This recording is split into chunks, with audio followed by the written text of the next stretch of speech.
চলো আজকে তোমাদের সাথে শেয়ার করি একটা হেলদি ব্রেকফাস্ট রেসিপি। ব্রেকফাস্ট বলতে পারো বা তোমরা লাঞ্চে খেতে পারো বা রাতে খেতে পারো। তো আমি মেনলি ব্রেকফাস্টের জন্য ইউজ করেছি। তো যেই কারণে আমি এখানে প্রথমে তোমরা যেমন দেখতেই পাচ্ছ আমি নিয়ে নিয়েছি মুসুরের ডাল আর গোটা মুগ ডাল।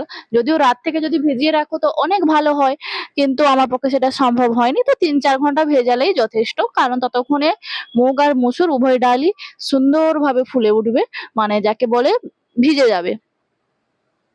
তো তোমরা দেখতেই পাচ্ছ এখানে সবকিছু কিন্তু ভালো করে ধুয়ে নিতে হবে, কারণ জানোই তো দোকানের মসুর ডাল হোক বা মুগ ডাল হোক, এগুলোতে খুব পরিমাণে বাইরের নোংরা থাকে। যাই হোক, এখানে ডালটাকে ধুয়ে আমি ভাবলাম যে ধোয়া জলটাকে এখানে আমার এই অ্যালোভেরা গাছগুলোতে দিয়ে দিই।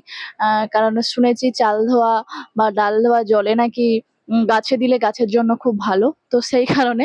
আর আমি এখানে দেখতে পাচ্ছ ঢাকনা দিয়ে রেখে দিয়েছি। তো ৩-৪ ঘন্টা পর এখানে আমার ডালগুলো খুব সুন্দরভাবেই ভিজে গেছে, মানে ফুলে উঠেছে। আর এটার জন্য আমার মেনলি লাগবে ওটস, যেখানে আমি নিয়ে নিয়েছি। আমার কাছে গোটা ওটসটাকে আমি এখানে সুন্দর করে ব্লেন্ড করে মানে গুঁড়ো করে রেখে দিয়েছিলাম।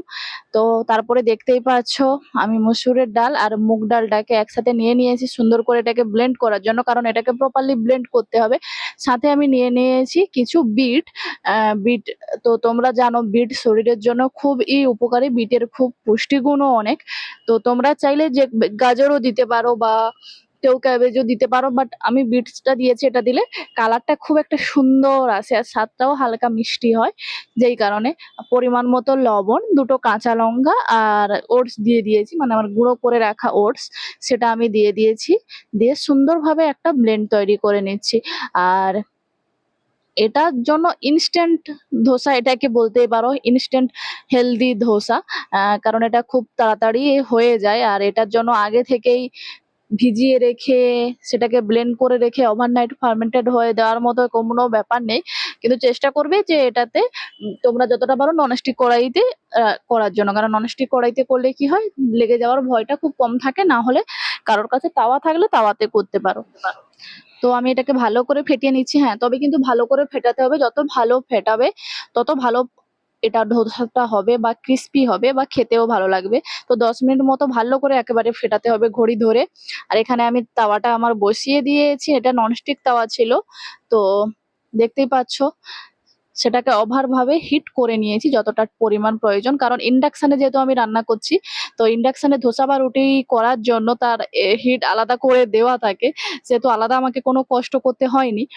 আর প্রথমের ব্যাটারটা আমার একটু মোটা হয়ে গেছিল, সেই কারণে তোমরা যেমন দেখতেই পাচ্ছ ধোসাটা অনেকটা মোটা মোটা হয়ে গেছে বা উপর থেকে মোটা দেখতে লাগছে।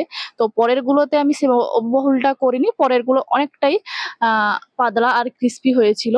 আর আমি উপর থেকে দিয়ে দিয়েছি একটু বাটার। তোমাদের কাছে অয়েল থাকলে তোমরা অয়েল দিতে পারো, সেটা রাইস অয়েল হোক বা সানফ্লাওয়ার অয়েল হোক, সেটা তোমরা দিয়ে দিতে পারো, কোনো অসুবিধে নেই। আর এখানে আমি একটুক্ষণ, যেহেতু এটা একটু মোটা হয়ে গেছে, একটু বেশি টাইম নিচ্ছে সুন্দরভাবে হওয়ার জন্য, তো আমি সেটাকে একটা সুন্দর টাইম দিয়ে দিচ্ছি যাতে ভালোভাবে বা খুব সুন্দরভাবে এটা হয়ে যায়। আর তোমরা যেমন এখানে দেখতেই পাচ্ছ কত সুন্দর, তাই না? খুব সুন্দরভাবেই কিন্তু হয়ে যায়। তো দেখতেই পাচ্ছ আমার প্রথম ধোসা একেবারে রেডি। তো আমি সেকেন্ডটা করছি। তো এটা দেখো, এটা কিন্তু অনেকটাই পাতলা হয়েছিল আর অনেকটাই ক্রিস্পি হয়েছিল। তোমরা যেমন দেখতেই পাচ্ছ এখানে ব্যাটারটা। তো আমার প্রথমে ব্যাটারটাতে জল দেওয়াটা আমার একটু ভুলেই গিয়েছিলাম, অ্যাকচুয়ালি আমি ফেটিয়ে জল দিতে ভুলেই গেছিলাম। বাট পরের গুলো আমার খুবই সুন্দর হয়েছিল আর কালারটাও কত সুন্দর, তাই না? এটা একদিকে খেতে যেমন হেলদি, তেমন কিন্তু অত্যন্ত সুস্বাদু।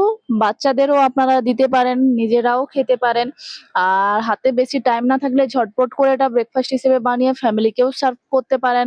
অফিসে যেখানে যেতে পারেন আপনারা নিয়ে যেতে পারেন। এটা শরীরে ক্যালোরি, প্রোটিন সবকিছু একেবারে মাত্রাটা বজায় রাখবে।